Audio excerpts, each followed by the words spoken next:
So there's a huge construction boom here in Serbia. However, there's not enough employees here to fill the voids in the construction sector. And one of the things that we're seeing more and more of is people from other countries coming into Serbia to set up their businesses in various fashions and are requesting various help when it comes to setting up their construction industry here and how to hire employers, how to get bids on jobs. And today I'm going to read an article because we were getting a lot of requests from people asking about how are we able to set up a construction business in Serbia that is, one, able to get launched off the bat and are able to start bidding on major projects, but two, to also be successful here as well. Now, this article comes from Slobodan Pechat.mk. This one is titled, There is Work in Serbia, but There is No Craftsman. Now, this one goes in with a story talking about when Vanya first had her water heater break down. The repairman came the very next day. Even though it was the weekend, it turned out that he did more harm than good. Poorly connected wires on the new water heater caused 2 short circuits, and the water heater eventually caught fire. It took several more interventions and several weeks without hot water.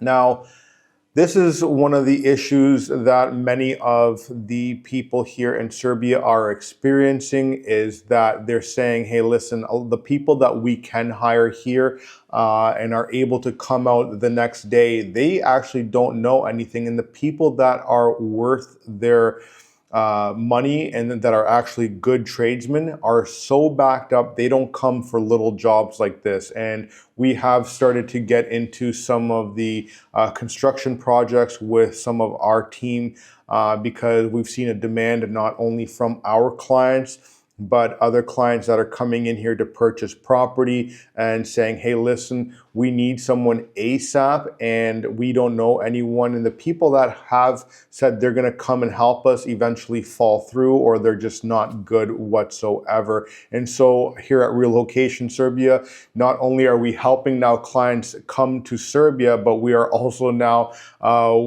acting as a contractor, should I say, and sending out our own crews to help with renovation.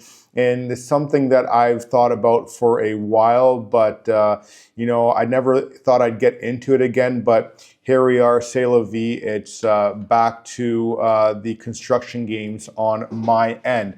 But getting into this article here, Vanya's case is not uncommon. The experience of many people shows that real masters are increasingly difficult to find. It is common to wait at least a month for painting or replacing tiles in the bathroom. The National Employment Service and the Chamber of Commerce of Serbia did not respond to DW's questions about how many craftsmen are missing in the country. Some of their older data show that there is a shortage of at least 30,000 craftsmen on all profiles. In the effort to secure work, employers often offer above average salaries, so bricklayers could earn an average of 185,000 dinars, auto body workers 162,000 dinars, and mechanics around 135. Now, if you're getting into electrical, plumbing, so on and so forth, you're going to be probably closer to the 200,000 dinar mark. Now, why do people run away from trades? Although salaries are above average and demand is high, there's not enough workers. And this is something that I even saw in Canada.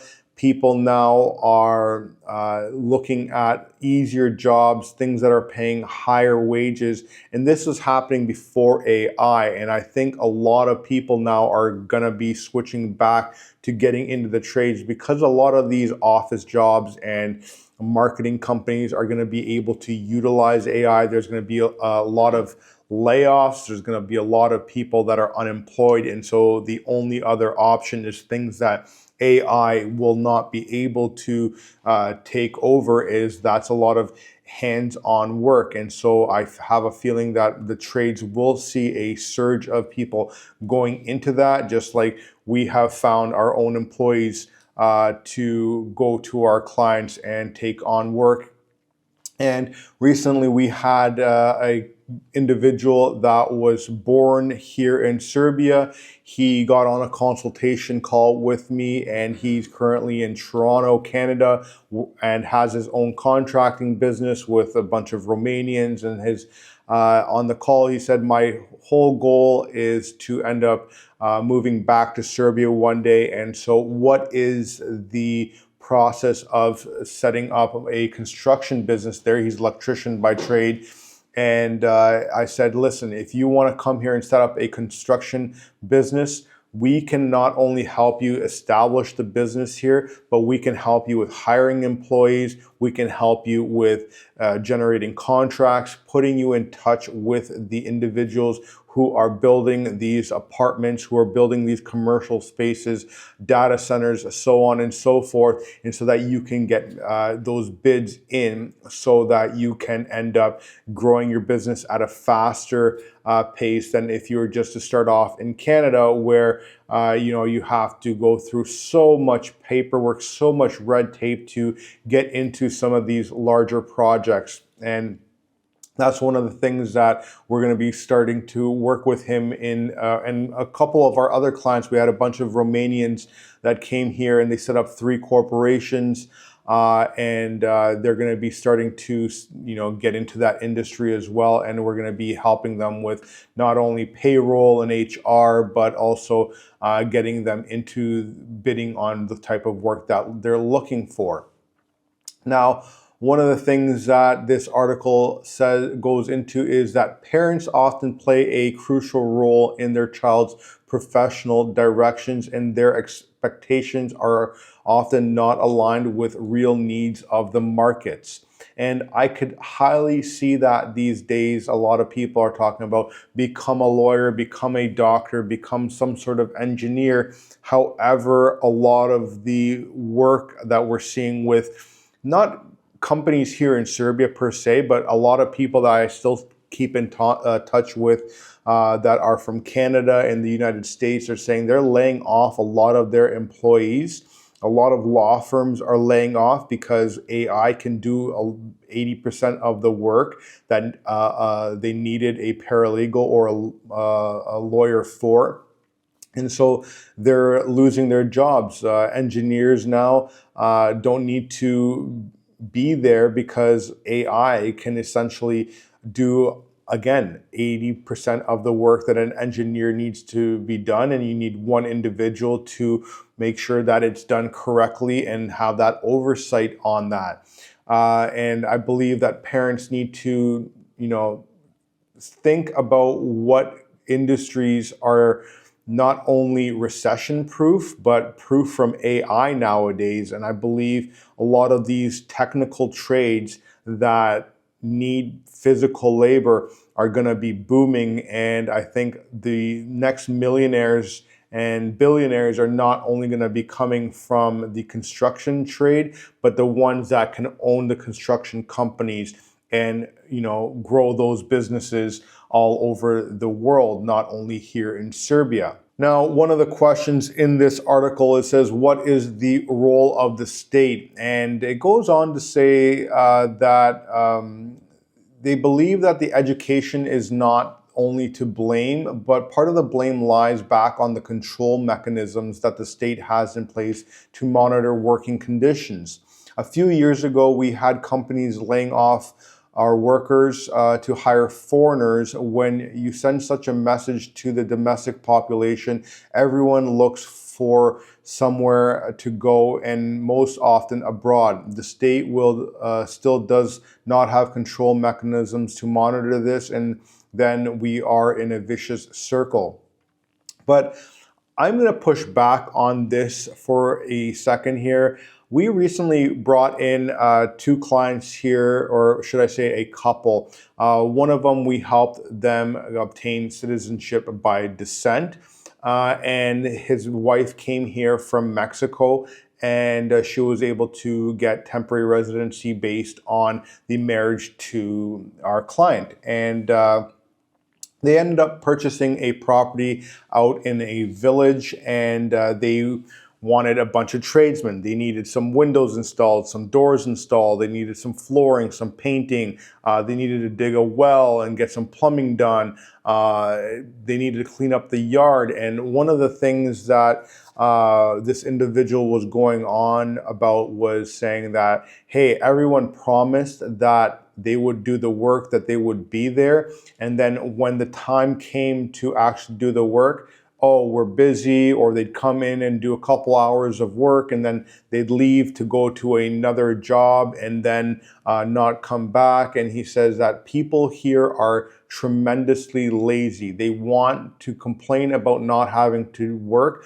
but when the work is there, they're nowhere to be found. And so one of the jokes he said is, I have half a mind to go back to Mexico and to hire a bunch of Mexicans to come over to Serbia and to finish the job here, because it's virtually impossible to get anybody to work. And so when he brought that up to me, I put him in contact with one of our team leads in the construction field, and they were there the next day, and he's been completely satisfied with that. And so I find that also here in Serbia is a lot of people like to complain about no work, but there is a lot of work out there. But it's easier to sit around and complain about not having work than to actually go and do the work, and to actually care about doing it the correct way, and to ensure that your client is happy and not only your pockets are padded. And so what I want to end off with is that if you are looking to set up a construction business here in Serbia, because there's a lot of potential. I've talked about Expo 2027 coming up, and I've already talked about how much work that there is already with apartments and data centers and manufacturing plants, and in the energy sector with renewables and so on and so forth. That if you're looking to get into construction and you don't know where, feel free to reach out to us, jump on a consultation with us. We can explain how to set up the business, how we can get your foot in the door to some of these major players so that you can start bidding on these contracts, and so that you can hire the correct employees. Ensure that you have a team that will look over your business when it comes to accounting, CFO side of things, HR, so on and so forth, and so that you can focus on growing your business rather than managing it, especially if you're someone who does not speak the language here. And that is what's important to us, is that you can sleep at night while your business grows. And if that's something you're interested in, feel free to reach out to us.